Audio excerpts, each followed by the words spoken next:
I'm going to try to stay consistent with my routine throughout the... Keep it Knock down. it off. I mean, shut up. I am calm. I am ready. What the? I'm going to try. This is what just happened. I'm going to try to be so organized and so calm. What the is going? Hey guys, welcome to the official YouTube page for Calm Down with Erin and Charissa. This is where you can watch all of our ridiculous conversations and fun interviews. We have full shows, we've got pre-games, anything and everything that you guys could want. But first, you're going to have to subscribe. Just hit subscribe right there and you're good to go. And now you can calm down with us. Yep. Can you tell that we're reading this off a script? We hope so. All right. We need to calm down and wrap this bad boy up. Press subscribe. Thanks for listening. Calm Down with Erin and Charissa is a production of iHeartRadio. Welcome. The dress rehearsal. This is it. Whenever I hear myself on our clips back saying, welcome to the Calm Down podcast, I was like, ew, why do I talk like Welcome everybody to Thursday Night Football. It's my favorite. It gets me so excited. relax on that? Let's go back to the man who should not be named voice coach. Whenever it was before you start like an opening, you're supposed to take and then go into your read instead of having. So let me try it with Calm Down podcast. Welcome to the Calm Down podcast. Yeah, that's better than welcome to the Calm Down podcast. Hold on, let me do it how I would do it. Kevin, thanks so much. No, because it'd be like, you have to let it out and then Kevin. Kevin, no, now I'm out of breath. I can't do this. No. With that, we welcome you to the Calm Down podcast. So nervous. This episode we are recording a little bit earlier because it's about the Labor Day weekend, which I mean, look, it will have already happened. So I'm sure Ryan, our wonderful producer, and Kurt will be like, can we not talk about things that already happened? I am so excited for that Ohio State. Oh my God. Big noon. Let's go. Know. Shout out to Fox. So again, the outcome will already be revealed by the time the podcast airs. But Steve and I already have a whole plan for Saturday. College football. What time are you getting up? Wait. Look, it's the crack of dawn here at the rain. Crack of dawn. I got to get the pigs ready. But yeah, football is back. Football is freaking here. I'm so excited. We didn't even plan this. We're both wearing our Wear by Erin Andrews gear.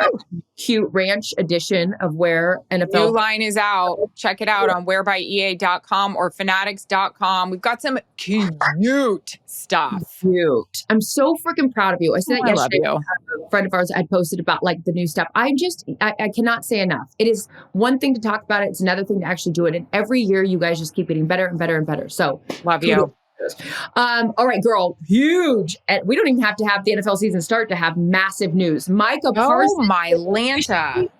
Part of the Green Bay Packers. This clap is from Green Bay Packers fans.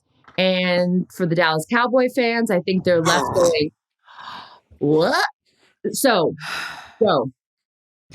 Well, we talked about it yesterday. I mean, our text chains with our guys from our crews just going off. Like it's drama 24/7. There is no reality show, even Real Housewives of New York in its prime, that can keep up with this. It is just fantastic. Now, this is going to be a side note we talk about later. You and I are both in the middle of watching The Gambler and His Cowboys. Didn't you feel like watching this happen yesterday is a lot like what you saw with Herschel Walker, with the Emmitt Smith kind of like holdout kind of thing? It's very on brand. It is. I wasn't really surprised. No. Yeah, I understand the Herschel Walker situation was for all those picks, and then the picks that had the caveat in it. And watching the game, if you don't know, they only got those picks if they ended up trading the players that they got from Minnesota. So there was like all these other like subplots within that. But I'm like, Jerry says it himself in that series. It is Dallas Cowboys are a soap opera and he likes it that way. So I don't know. Again, I'm not a Cowboys, I'm not from Texas. I'm not a Cowboys fan. I'm a fan of the NFL. Sure. This is awesome. I don't know. I think it's awesome because look, if Micah said he wanted out, so he got what he wanted. And I don't know. You know what? Selfishly, I'm excited because I've got the Packers week 2 for Thursday Night Football, our opener against the Commanders. And I'm like, let's go. I thought of you right away. A couple of things from the football side of it, just where we are. I mean, take away what I do for a living. I was raised a Green Bay fan. My dad's a big Green Bay fan. It's weird because he grew up in New England, but he said at the time the Patriots weren't good, so they were always blacked out. Packers always on. So when I became a huge fan of watching sports with my dad was like, this is Brett Favre. And so those were my memories of watching it with my dad. And then I got to do this for a living. And, Fox, when Erin was playing there, covered Packers a lot. So I got to know that organization really, really well. And it's been some of the coolest moments in my career. So as somebody that was raised a Packers fan, now I'm neutral, but I look at the whole organization through my dad's eyes. They don't get guys like this. Things like this don't happen. My dad was going on a whole tangent yesterday about Reggie White and him coming and how it turned the franchise around. And it's just really, really cool. And then from our perspective, it's like seeing Micah in the green and gold and having him on Thanksgiving Day up against the Lions. Now, what does this do to the NFC North? It's friggin' awesome. Like, I just love the drama. I love the theater. I love that Jerry is just like the gambler. And I love that the Packers, holy shit, paid the guy. It's fun. It's fun. It's fun. It's great. And for anyone that hasn't seen that Cowboys documentary on Netflix, I'm not finished with it yet. You're one episode in front of me. But I also, it's spending all these years, both of us working with Coach Jimmy Johnson. And Troy. Of course, and Troy. But watching like that relationship with Jerry and me and all the backstory of that. And there's so much vulnerability from all of them in this. And it is so, so well done. So you don't well done. Be a fan. You have to just be a fan of the NFL storylines, people, competitiveness. Like, it is freaking awesome. And I love it, love it, love it. But there's a sequel now, the Micah Parsons. Oh my gosh, that is the next episode. I was telling my dad, about it last night. And I said, Charissa was going on and on about it. We started watching it. We couldn't stop. You had mentioned when you were explaining the whole series to us about the rivalry between San Francisco and Dallas. And while I knew it was always a rivalry because I worked with Troy, I heard about some of it, you got to see the footage and these guys break it down. It's awesome. You know who's great in this? I do want to talk about Troy in a minute. The playmaker. He's hilarious in it. Michael Irvin is incredible. Yeah. But Troy, go ahead. No, because it's just for all this. It's all those sound bites that you know and love from Michael, where it's like even about the White House, where no one wants to touch the subject matter. And he's like, White House, I was the president. Like, this guy is just like TV gold. He is. And Jarrett was saying, like, what a hell of a teammate, like, throw me the ball, like this, I love watching those things through my husband's eyes. It was kind of that way when we watched the Jordan doc, the Jeter series as well. Jarrett kept saying, oh my God, all these things he's saying, this is awesome. And he loved it too with the San Francisco and the Dallas rivalry. I think it was Steve Young who said, the Cowboys made me the player I am. Like, they made me better. And that reminds me of like Larry and Magic and that whole thing. Troy's awesome in it. I have a fun text chain with obviously my boys on my crew that have also worked with Troy. And there's Troyisms that we love so much. It was like the time, I think that the media was waiting outside of his car and his hot like truck driving in with his glasses. He's like, y'all never take a break, do you? Like, it's so good. It's so Troy. Like, it's awesome. His style, his hair coming out of his helmet. I love the story of, now that we've turned it, because again, we're just talking about it, but there's so many moments of it. The aquarium story. Oh my gosh. Jimmy go and get an aquarium and they bond over that. I just think so again, you don't have to be a fan of the Cowboys. In fact, you can hate the Cowboys and you can watch this and find some sort of, through line of how even if you hate them, you have to respect that it was. I mean, you guys, this team has not been in an NFC championship game in 30 years. And we still talk about them every single They're my day. best-selling team on my clothing apparel. I mean, their fan base is rabid. They are just diehards. It's a religion. It's awesome. It's awesome. Worldwide. The value of this team is up there. I don't know if they're still the number one. Are they the number one? But like up with the Arsenals, and don't quote me, but like in terms of franchises and the value of the franchise, and yet you still haven't won anything in 30 years. So Jerry, you can knock Jerry, but Jerry's a businessman. I love Jerry. The other thing that's great is how about when they were going out for their first Super Bowl at the Rose Bowl and Troy talked about it like it just hit me. I love stuff like that. Also, Michael Jackson was the halftime. Yeah. And when Michael Irvin's like, I was like, hey, he just stood there for a while. I'm like, can you go? Because I got to get in the locker room. Oh, good. Love it so much. All right. Awesome. So that was the big news, obviously, huge. Micah Parsons to Green Bay.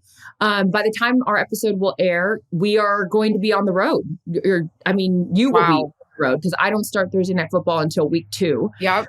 You are headed where and what game do you have? Refresh the viewers with your schedule. We have Giants, which you just saw for a preseason game. And like you told me, a lot of excitement around that organization.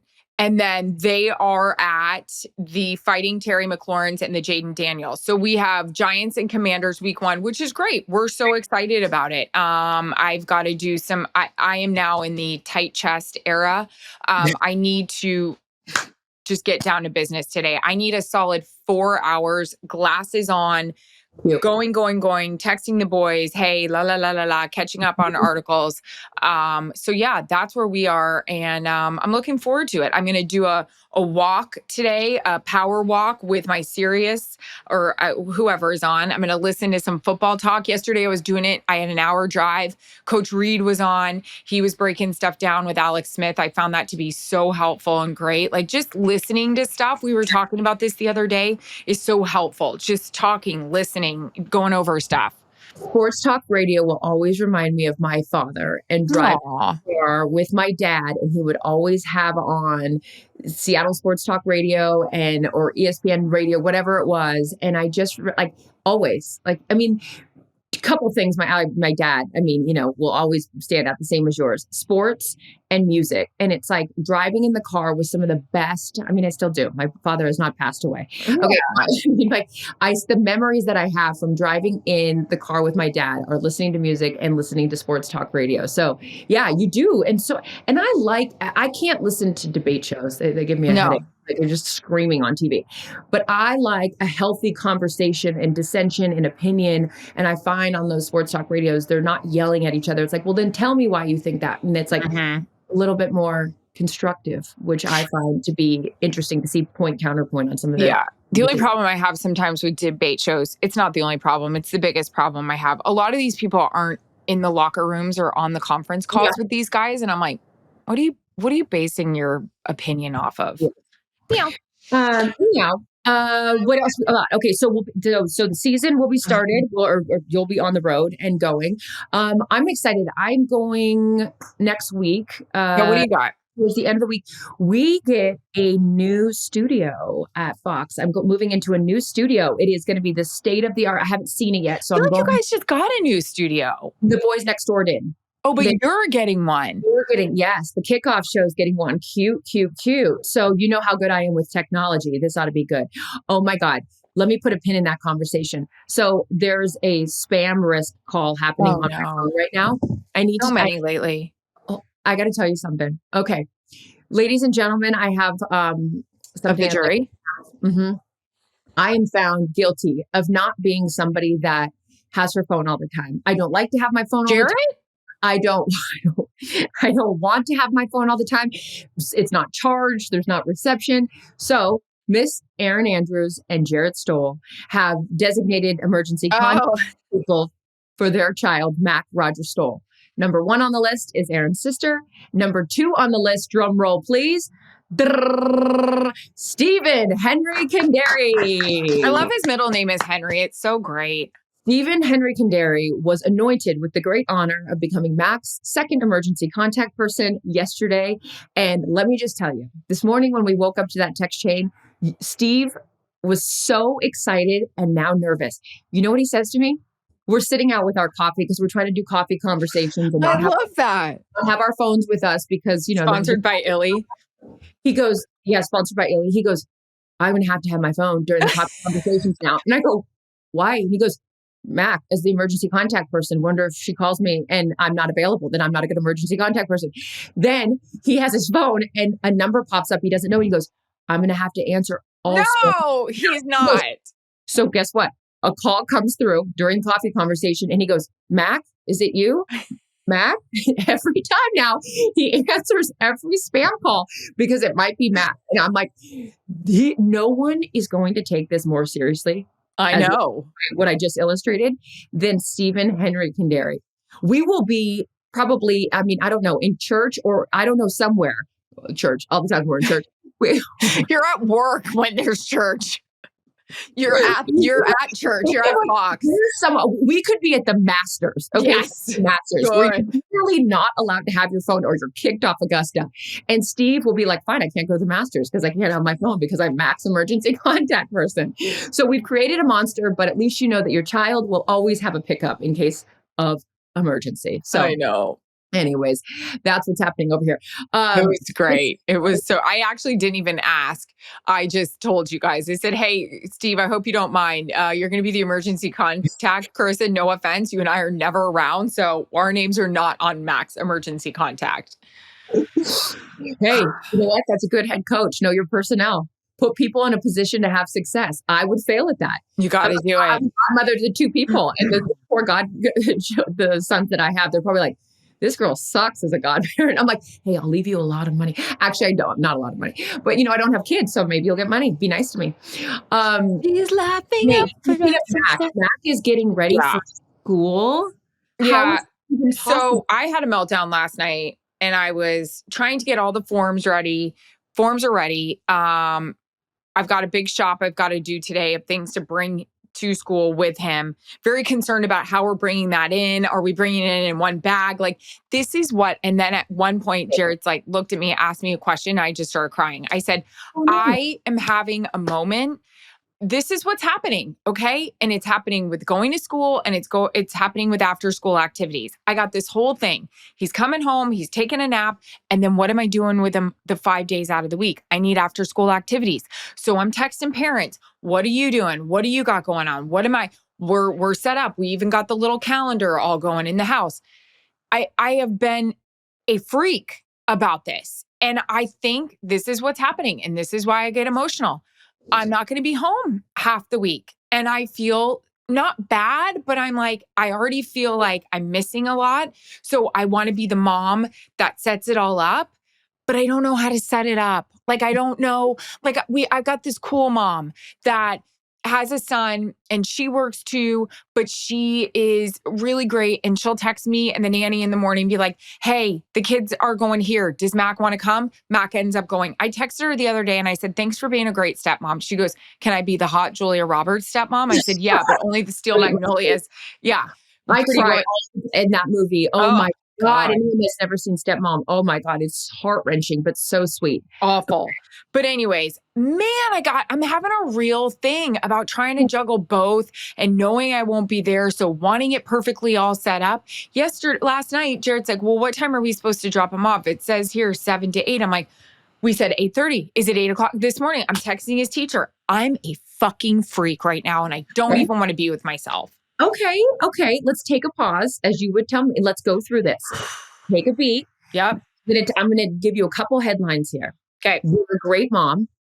You love what you do for a living, and your son is going to, when he even understands now when he points to mommy on the TV from the high chair and you're interviewing Saquon Barkley at the NFC Championship game and he says, Mama, you're doing great, sweetie.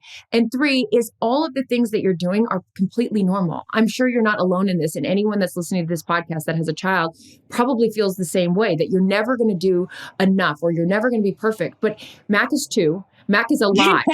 So let's just start with that. Number 1, you're doing great. Like, your child is happy, he is healthy, he's alive. So take the stress off of yourself to be perfect, because you're never going to be perfect. Was your mom perfect? No, my mom wasn't perfect, but you're doing all of the things to at least put yourself in a position to have your kid be happy. Look at all the, Mack has so much shit that he already does. So much shit. So busy.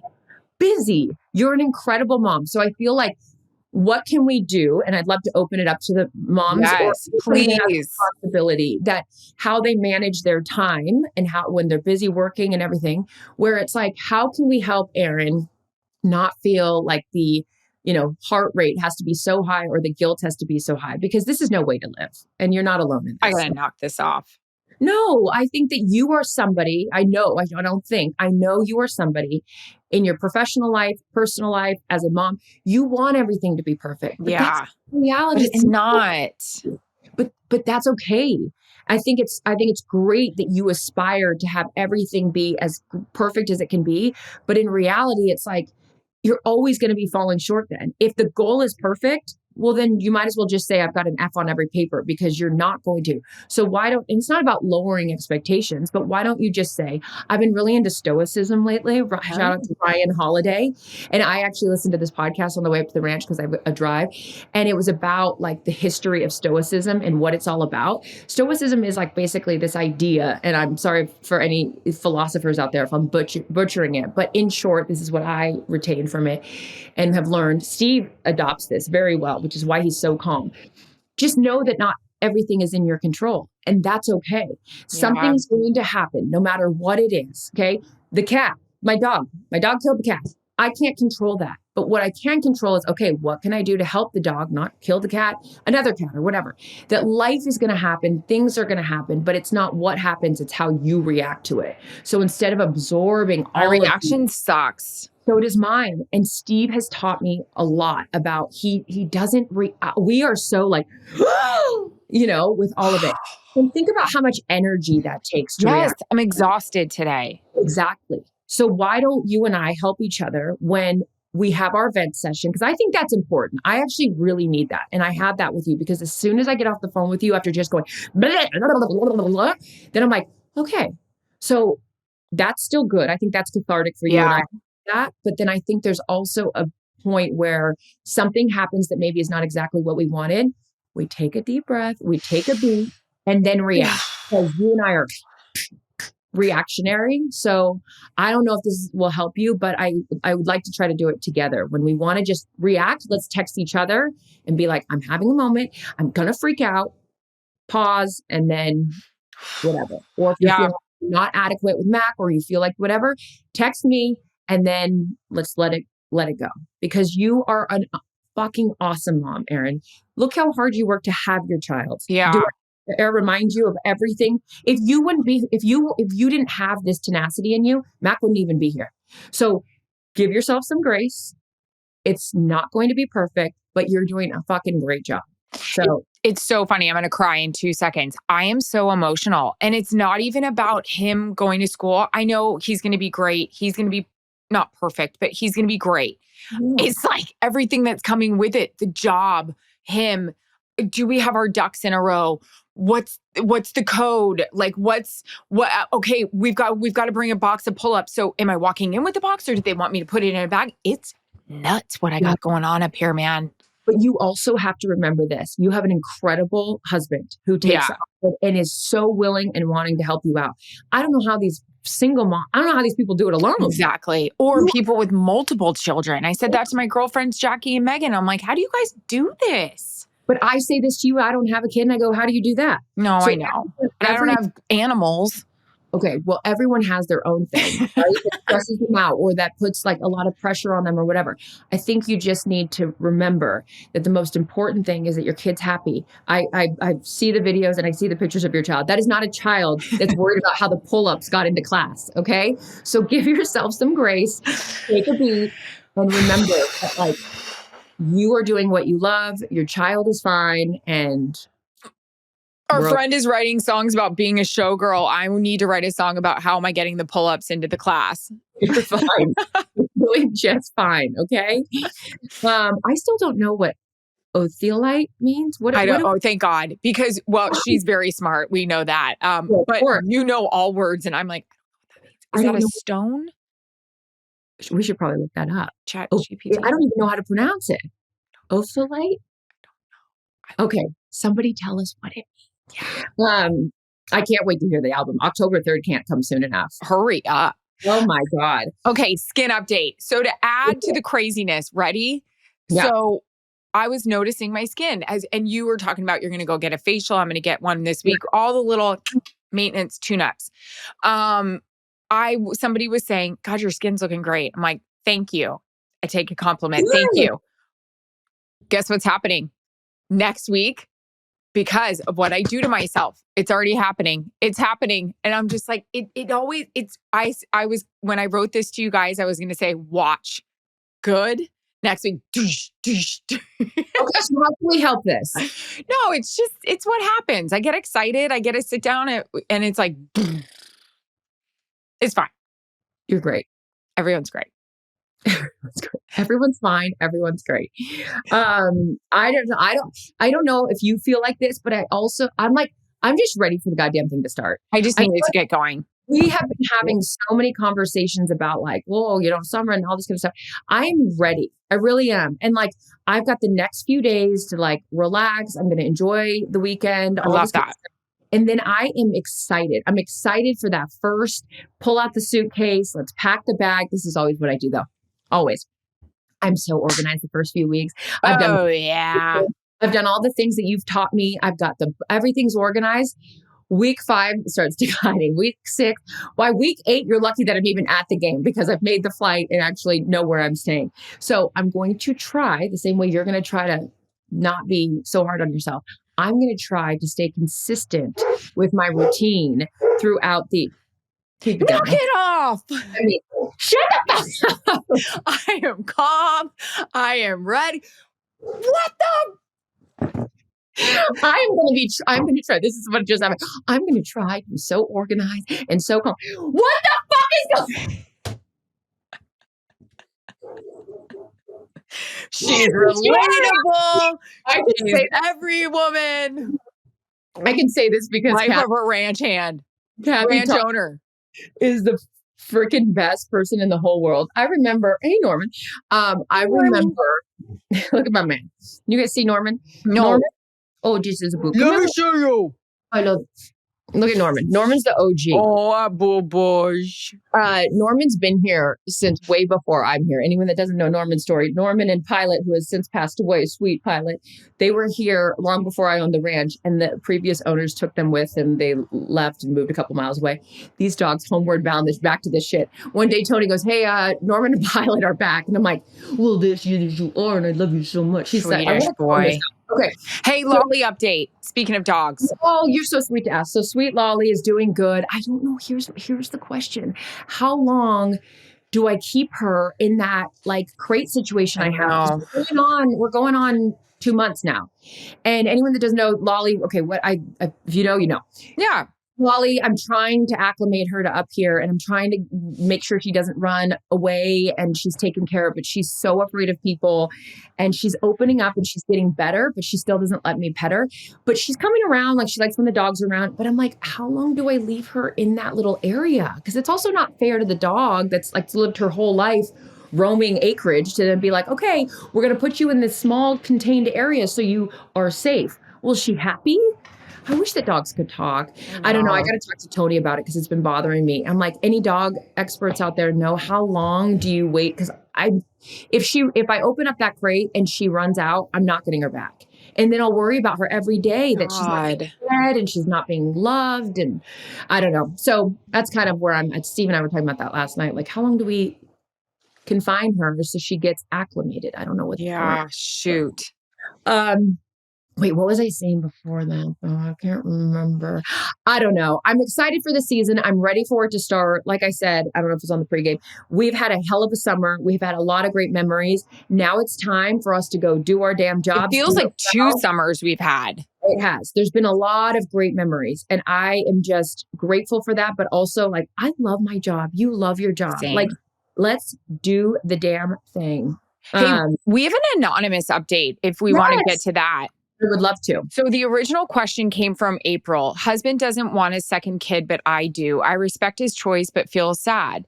What to do? Our advice, if we want to go back to it, have a lot of conversations, definitely talk about it. Don't make a decision and stick with it. Continue to talk through it. You want to give the follow-up?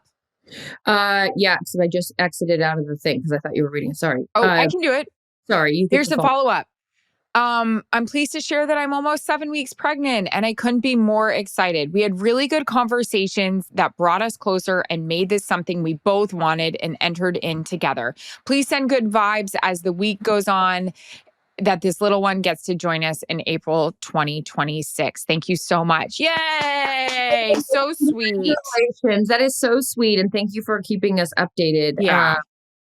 I mean, this is, we talked about when she originally wrote in and was saying like, you had such great and sound sage advice where it was like, you got to be on the same page. And you can speak to this, obviously, being a mom, but like bringing a kid in to the world is hard enough as it is. Yes. But if you're not aligned with your husband on it, or if you're being sneaky about it and you're like, oh, I was on birth control. I just didn't, like, things can get real.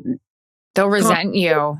And resentful. Exactly. So I'm so happy that you guys had a constructive conversation, or multiple conversations, I'm sure. And I don't think it's a coincidence either that, like, because you were not stressed and not anxiety filled in your body, that your body was receptive to that. Yeah. Doctor, but I believe in that. Like, you could be.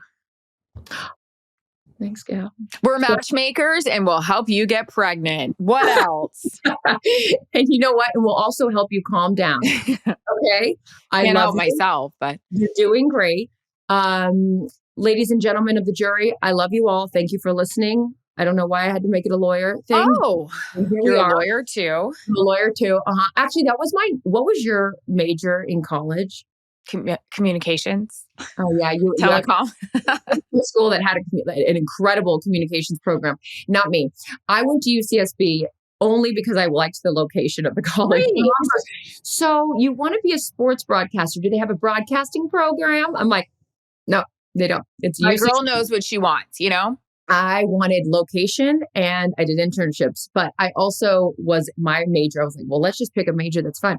Law and society. I don't even know if that's a major anymore, but it was really fun. A lot of political science. And then you learned all about jurisprudence and the history of law and all this other stuff. I object. I love you. Let's love you. Let's do the damn thing. Ahead of us. Thank you guys for listening. See you next week. By the way, when we are on here next week, first game under your belt and first time in studio. Oh, that's what I was talking about. I got a new studio. Tune into Fox NFL Kickoff on Sunday next week. I know. I'm so excited. I love when I get to tune in. Oh my God. I'll already be at site. Which means I make it to do a hit with you. I'll already be at site. I'm producing the show. We're doing a hit together. Yes. Great. See you at 8 a.m. Love you guys. Calm Down with Erin and Charissa is a production of iHeartRadio. For more podcasts from iHeartRadio, visit the iHeartRadio app, Apple Podcasts, or wherever you get your podcasts.